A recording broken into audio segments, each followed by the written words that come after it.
আসসালামু আলাইকুম। স্বাগত জানাচ্ছি আন্তর্জাতিক সংবাদে। সংবাদের শুরুতেই থাকছে সংবাদ শিরোনাম। জানিয়ে দিব হাতে থাকা সর্বশেষ আপডেট আন্তর্জাতিক সংবাদ। প্রথমেই সংবাদ শিরোনাম। ইসরায়েলি সেনাদের মধ্যে হাহাকার, হামাস আবার শক্তিশালী হয়ে উঠবে বললেন সাবেক মোসাদ কর্মকর্তা। এরপর জানিয়ে দিব ট্রাম্পের আয়রন ডোম নির্মাণের ঘোষণা নিয়ে যা জানা গেল। এদিকে পশ্চিমা সহায়তা বন্ধ হলে 2 মাসে ইউক্রেন যুদ্ধ শেষ হবে বলেছেন পুতিন। এরপর জানিয়ে দিব পিয়ংইয়ং অনির্দিষ্টকালের জন্য পরমাণু কর্মসূচি অব্যাহত রাখবে বলেছেন কিম। আরও জানিয়ে দিব মিয়ানমারের ভামতে বিমানবন্দর ও জান্তার সাজোয়া ইউনিট দখল করল কেআইএ। সর্বশেষ জানিয়ে দিব ভারতের মহাকুম্ভ মেলায় পদদলিত হয়ে 7 জনের মৃত্যু। এতক্ষণ শুনছিলেন সংবাদ শিরোনাম, এবারে বিস্তারিত। তবে অনুরোধ থাকবে ভিডিওটিতে একটি লাইক করবেন এবং কমেন্ট করে জানিয়ে দিবেন কোন জেলা থেকে আপনি আমাদের এই ভিডিওটি দেখছেন। ইসরায়েলি সেনাদের মধ্যে হাহাকার, হামাস আবার শক্তিশালী হয়ে উঠবে বললেন সাবেক মোসাদ কর্মকর্তা। ইহুদিবাদী ইসরায়েলের চ্যানেল 14 জানিয়েছে যে শাসক গোষ্ঠীর সৈন্যরা কান্নার মধ্য দিয়ে নেটজারিম অক্ষ বা উত্তর গাজা ছেড়ে চলে গেছে এবং তারা বলেছে যে যদি তারা আবার গাজা যুদ্ধে ফিরে আসে তাহলে মৃত্যু তাদের ভাগ্যে জুটবে। ইসরায়েলি চ্যানেল 14 এর উদ্ধৃতি দিয়ে রাই আল ইউম সংবাদ সংস্থা আরও জানিয়েছে ইসরায়েলি সৈন্যরা নেটজারিম অক্ষ ত্যাগ করেছে, যেখানে গাজা শহর ও উত্তর অংশকে মধ্য ও দক্ষিণ অঞ্চল থেকে আলাদা করার জন্য তারা সেখানে মোতায়েন ছিল। পার্সটুডের মতে চোখে জল ফেলতে ফেলতে ইসরায়েলি সৈন্যরা বলছেন যে তারা মনে করেন যে 1 বছরেরও বেশি সময় ধরে গাজায় তারা যা করেছে তা বৃথা গেছে।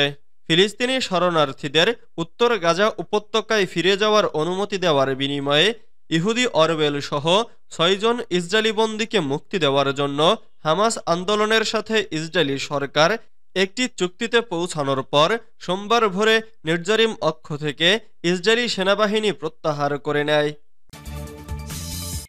ট্রাম্পের আয়রন ডোম নির্মাণের ঘোষণা নিয়ে যা জানা গেল। যুক্তরাষ্ট্রের প্রেসিডেন্ট ডোনাল্ড ট্রাম্প ফ্লোরিডার ডোরালে রিপাবলিকান আইন প্রণেতাদের এক সমাবেশে 4টি নির্বাহী আদেশের ঘোষণা দেন। এর মধ্যে সবচেয়ে আলোচিত হল আয়রন ডোম মিসাইল প্রতিরক্ষা ব্যবস্থা নির্মাণের উদ্যোগ। ট্রাম্প জানিয়েছেন এটি মার্কিন নাগরিকদের সুরক্ষায় গুরুত্বপূর্ণ ভূমিকা পালন করবে। তিনি বলেন, আমাদের একটি শক্তিশালী প্রতিরক্ষা ব্যবস্থা দরকার এবং আমি আজ রাতে 4টি নতুন নির্বাহী আদেশ সই করব। এর মধ্যে প্রথমটি হলো একটি আধুনিক আয়রন ডোম মিসাইল প্রতিরক্ষা ব্যবস্থা নির্মাণ। অন্য 3টি আদেশের মধ্যে উল্লেখযোগ্য হলো সামরিক বাহিনীতে বৈচিত্র্য, সমতা ও অন্তর্ভুক্তি প্রোগ্রাম বাতিল এবং ট্রান্সজেন্ডার সদস্যদের সামরিক বাহিনী থেকে বাদ দেওয়া। এছাড়া কোভিড-19 ম্যান্ডেট অমান্য করার কারণে বরখাস্ত হওয়া প্রায় 8000 সেনা সদস্যকে পুনর্বহাল করার ঘোষণা দেওয়া হয়েছে।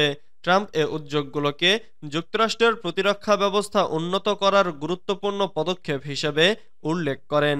তিনি বলেন, আমাদের সেনাবাহিনী বিশ্বের সবচেয়ে কার্যকর যুদ্ধশক্তি হতে হবে। পশ্চিমা সহায়তা বন্ধ হলে 2 মাসে ইউক্রেন যুদ্ধ শেষ হবে বলেছেন পুতিন। রাশিয়ার প্রেসিডেন্ট ভ্লাদিমির পুতিন মন্তব্য করেছেন, যদি যুক্তরাষ্ট্র এবং অন্যান্য পশ্চিমা দেশ ইউক্রেনকে অর্থ ও অস্ত্র সরবরাহ বন্ধ করে তাহলে 2 মাসের মধ্যেই ইউক্রেনে যুদ্ধের সমাপ্তি ঘটতে পারে। মঙ্গলবার রুশ সাংবাদিক পাভেল জারুবিনকে দেওয়া এক সাক্ষাৎকারে পুতিন এই মন্তব্য করেন। সাক্ষাৎকারে তিনি বলেন, পশ্চিমাদের অর্থ এবং অস্ত্র সরবরাহ ছাড়া ইউক্রেন 1 মাসও টিকতে পারবে না। তাদের অস্তিত্বই তখন ঝুঁকির মুখে পড়বে। সবকিছু আগামী 1.5 থেকে 2 মাসের মধ্যেই শেষ হতে পারে।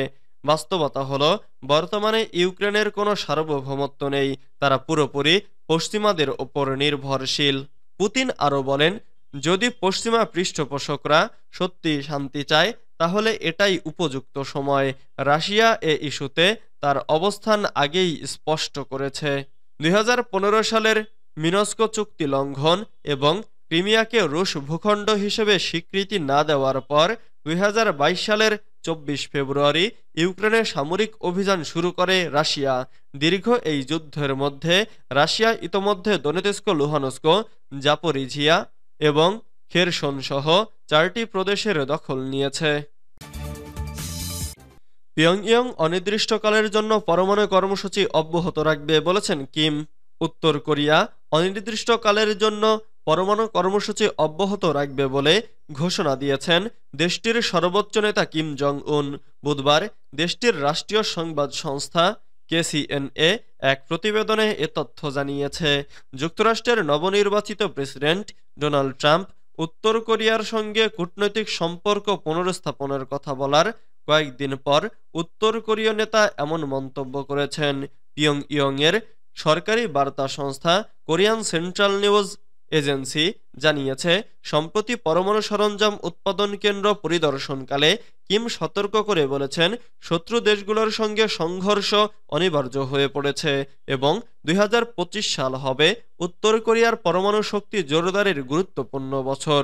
কিম বলেছেন, দেশের পরমাণু শক্তি জোরদার করা হচ্ছে আমাদের দৃঢ় রাজনৈতিক এবং সামরিক অবস্থান।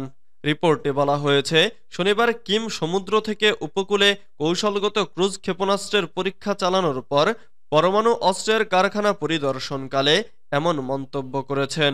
প্রসঙ্গত, গত 20 জানুয়ারি ডোনাল্ড ট্রাম্প হোয়াইট হাউসের দায়িত্ব নেয়ার পর উত্তর কোরিয়ার এটাই প্রথম পরমাণু অস্ত্রের পরীক্ষা।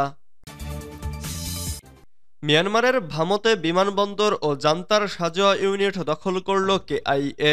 মিয়ানমারের ভামতে কাচিন ইন্ডিপেন্ডেন্ট বাহিনী ও তার মিত্র প্রতিরোধ বাহিনী সেখানকার বিমানবন্দর ও জান্তার একটি সাজোয়া ব্যাটালিয়নের দখল নিয়েছে। একই সাথে তারা একটি আর্টিলারি ব্যাটালিয়নের সদর দফতরের চারপাশেও অবস্থান নিয়েছে।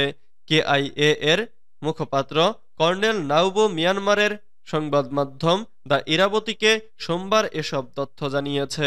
তিনি বলেন, আমরা শনিবার বিকেল 3:45-এর দিকে 7টি সাজোয়া যানের পাশাপাশি জান্তার সাজোয়া ব্যাটালিয়ন 7006 ঘাঁটি দখল করি। এছাড়াও রোববার KIA ও মিত্র বাহিনী ভামো বিমানবন্দর দখল করে। নাউবো জানান, ভামতে ইতোমধ্যেই তীব্র সংঘর্ষ ক্রমশ বৃদ্ধি পাচ্ছে। এদিকে জান্তা বাহিনী শহরটিতে প্রায় 24 ঘন্টা বিমান ও কামান হামলা চালিয়ে যাচ্ছে। তিনি আরও বলেন, আমরা 366 নম্বর আর্টিলারি ব্যাটালিয়ন এবং 21 নম্বর মিলিটারি অপারেশনস কমান্ডের কাছাকাছি অবস্থান নিচ্ছি এবং তাদের উপর আক্রমণ চালিয়ে যাচ্ছি। এদিকে জান্তা বিমান হামলা চালাচ্ছে। ভারতের মহাকুম্ভ মেলায় পদদলিত হয়ে 7 জনের মৃত্যু। ভারতের উত্তরপ্রদেশে মহাকুম্ভ মেলায় পদদলিত হয়ে অন্তত 7 জনের মৃত্যু ও 10 জন আহত হয়েছেন। স্থানীয় এক কর্মকর্তা বলেছেন, ধর্মীয় রীতি মোতাবেক স্নানের জন্য আগত লাখ লাখ ভক্তদের সমাবেশে এই বুধবার 29 জানুয়ারি এই দুর্ঘটনা ঘটে। ব্রিটিশ বার্তা সংস্থা রয়টার্স এ খবর জানিয়েছে। ঘটনার পর ধারণকৃত ভিডিও ও স্থির চিত্রে দেখা গেছে স্ট্রেচারে করে মৃত ব্যক্তিদের দেহ নিয়ে যাওয়া হচ্ছে। সেখানে মাটিতে বসে অনেক ভক্তকে অঝরে কাঁদতেও দেখা গেছে। গঙ্গা, যমুনা ও পৌরাণিক অদৃশ্য সরস্বতী নদীর সঙ্গমস্থল ঘিরে এই ধর্মীয় সমাবেশের আয়োজন করা হয়। এখানকার নির্দিষ্ট স্থানে স্নান করলে পাপমোচন হয় ও জন্ম মৃত্যুর চক্র থেকে মুক্তি পাওয়া যায় বলে বিশ্বাস করেন হিন্দু ধর্মাবলম্বীরা। প্রতিদিন লাখ লাখ মানুষ উপস্থিত হয়েছেন সেখানে। গত 2 সপ্তাহে প্রায় 14 কোটি 80 লাখ মানুষ এতে অংশ নিয়েছেন।